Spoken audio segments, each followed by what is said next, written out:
আমরা যারা গাছ পছন্দ করি তারা কিন্তু কম বেশি সবাই সব রকম গাছই পছন্দ করি। কিন্তু তারপরেও বলবো বেশ কিছু গাছ আমাদের থাকে যে গাছগুলো ভীষণ প্রিয় আর খুবই অল্প পরিচর্যায় বলা যায় না অনেকটা লাভজনক গাছ। হ্যাঁ, ঠিকই বলছেন। এই গাছটা হলো সেই গাছগুলোর মধ্যে একটা গাছ। কী গাছ বলুন তো? এটা হলো স্নেক প্লান্ট। বন্ধুরা, স্নেক প্লান্টের কিন্তু বিভিন্ন ভ্যারাইটি আছে, তার মধ্যে এটা একটা ভ্যারাইটি। আর আমি বলবো সব থেকে কম পরিচর্যায় করা যায় যে গাছগুলো, তার মধ্যে স্নেক প্লান্ট হলো অন্যতম একটা গাছ।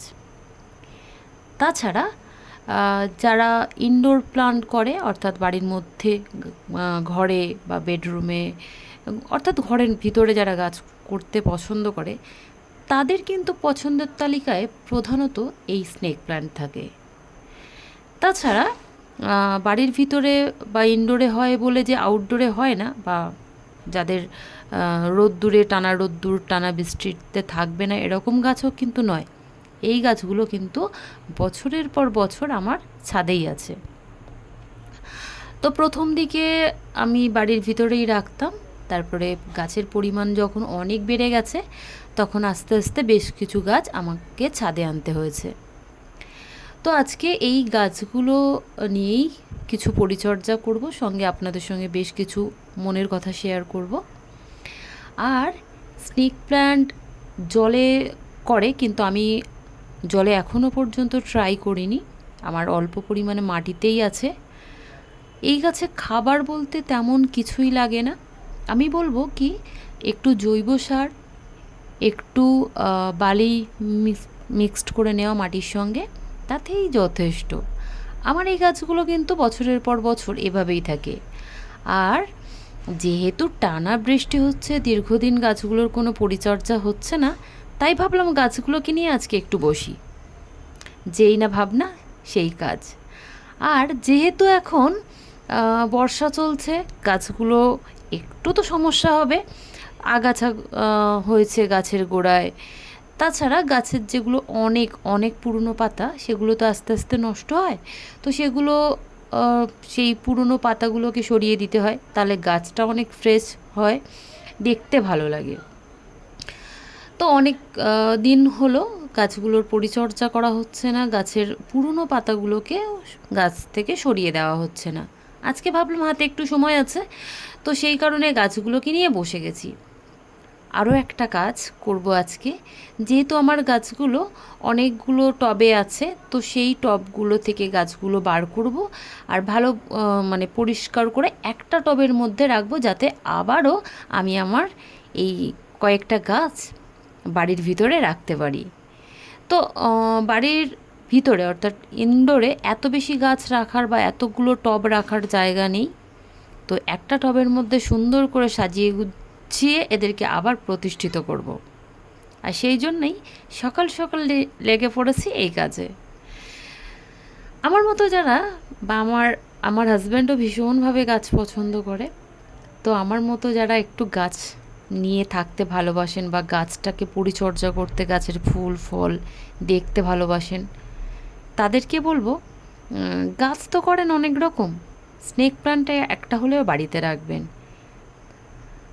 গবেষণায় দেখা গেছে, বা বিভিন্ন পত্রিকা, বিভিন্ন ইন্টারনেটের একটু খবর নিয়ে দেখবেন, স্নেক প্ল্যান্ট কিন্তু বাড়ির মধ্যে রাখা খুবই ভালো।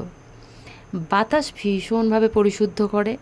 গরমের সময় স্নেক প্ল্যান্ট যদি ঘরের মধ্যে রাখতে পারেন, তাহলে কিন্তু বলছে যে ঘরের বাতাসটাকে ঠান্ডা রাখবে। তো এগুলো আপনার ইচ্ছা, আপনার বাড়ি, আপনি পছন্দসই গাছ রাখতেই পারেন, অন্যান্য গাছগুলোও রাখতে পারেন। আমি বলবো কি, এই গাছও একটা রাখতেই পারেন। যারা বিশেষত চাকরিজীবী, একদমই গাছ পরিচর্যা করার সময় পান না, তারাও কিন্তু একটা দুটো স্নেক প্ল্যান্ট বাড়িতে রাখতেই পারেন। এছাড়া বিভিন্ন ভ্যারাইটির তো পাওয়াই যায়। তো এইবার গাছগুলোকে আমি তুলে ফেলেছি, আর সমস্ত গাছগুলো থেকে যত পুরনো পাতা, যত খারাপ হয়ে যাওয়া পুরনো পাতাগুলোকে সরিয়ে দিচ্ছি। কারণ এবারে আমি এই যে গাছগুলোকে সুন্দর করে সাজিয়ে গুছিয়ে পরিষ্কার পরিচ্ছন্ন করে বসাচ্ছি। আবার 1-1.5 বছর 2 বছর এই গাছে আর আমাকে হাত দিতে হবে না। একবার যদি আপনি কষ্ট করে গাছটাকে লাগিয়ে রাখতে পারেন, মোটামুটি 1-1.5 বছর 2 বছর আর এই গাছে কিচ্ছু করতে হবে না।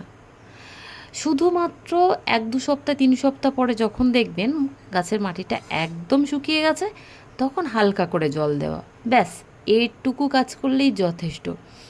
তো একটা গাছ ভেঙে গেছিলো, আমি ভাবলাম যে এটা নষ্ট হয়ে যাবে, তো দেখলাম না ওর গোড়াটা আছে, তো ওটাকেও বসিয়ে দেব। যেহেতু ওই যে স্নেক প্লান্টের একদম গোড়ার দিকে যে আদার মতো যে অংশটা থাকে, ওইটুখানিও যদি কেউ নিয়ে বসাতে পারেন, দেখবেন সেখান থেকে সুন্দর গাছ হয়ে গেছে।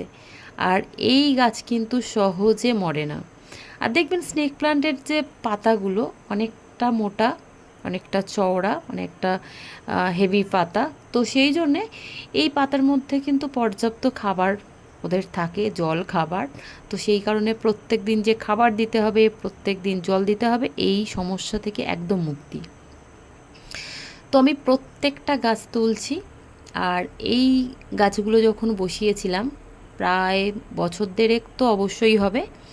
তো সেই সময় আমি আমার এখানে যে মাটি পাওয়া যায় নর্মাল মাটি, তো তার সঙ্গে বেশ কিছুটা গোবর সার আর বেশ কিছুটা বালি মিক্সড করে আমি মাটিটা তৈরি করেছিলাম। এখন যেহেতু মাটিটা একদম ভিজে আর একদম সময়ও পাচ্ছি না, আজকে পুরো ভিজে মাটি নিয়েই বসে গেছি দেখুন। তো এই মাটিটা কিন্তু আমি এখন পরিবর্তন করব না, এই মাটির মধ্যেই গাছটা আবার বসিয়ে দেব। কারণ আমি জানি 1-1.5 বছর আগে গাছটা বসালেও এই মাটিতে কিন্তু এখনও পর্যাপ্ত খাবার রয়েছে। আর যদি মনে হয় পরবর্তীতে যে খাবার একটু কম হচ্ছে, তখন নয় ভাবা যাবে। তো এখন ভাবছি না, কারণ আমার গাছ যথেষ্ট হেলদি গাছ, দেখেই বোঝা যাচ্ছে। তো সেই জন্যে গাছগুলোকে সম্পূর্ণভাবে তুলে নিয়ে একটা টবের মধ্যে দিচ্ছি। আর একটা ছোট্ট একটা কিউট টবের মধ্যে বেশ কিছুটা আছে, তো সেটা একটা, তো দুটো টব নিয়ে ইনডোরে রাখবো। সেই জন্যে আবার ডেকোরেশন চলছে। যেগুলো একটু পাতাগুলো এদিক ওদিক হয়ে গেছিলো, দেখতে একটু খারাপ লাগছিল, সেই সমস্ত পাতাগুলোকে তুলে দিয়েছি, গাছ থেকে হটিয়ে দিয়েছি। এবার বাকি যে পাতাগুলো ভালো আছে, গাছগুলো সুন্দর আছে, সেগুলোকে একটা টবের মধ্যে বসিয়ে নিচ্ছি, যাতে দেখতে সুন্দর লাগে। আর দেখুন, এই যে গাছটা স্নেক প্লান্ট, এটা কিন্তু যে কোনো টবে, যদি আপনি বাড়িতে মিষ্টির কোনো কন্টেনার থাকে তার মধ্যেও বসিয়ে দেবেন, দেখবেন খুব সুন্দরভাবে এই গাছ হচ্ছে। তো যেভাবে পারেন মানে বসালেই হবে। শুধু একটা জিনিস খেয়াল করবেন, যেন এই গাছের গোড়ায় অতিরিক্ত মানে কি বলবো, জলটা না জমে থাকে। নর্মাল জলে দিলে হয়তো গাছটা হবে, কিন্তু যখন একটা চ্যাটচ্যাটে কাদা হবে না গাছের গোড়ায়, সেটা খুব একটা মনে হয় না কোনো গাছের জন্যই ভালো।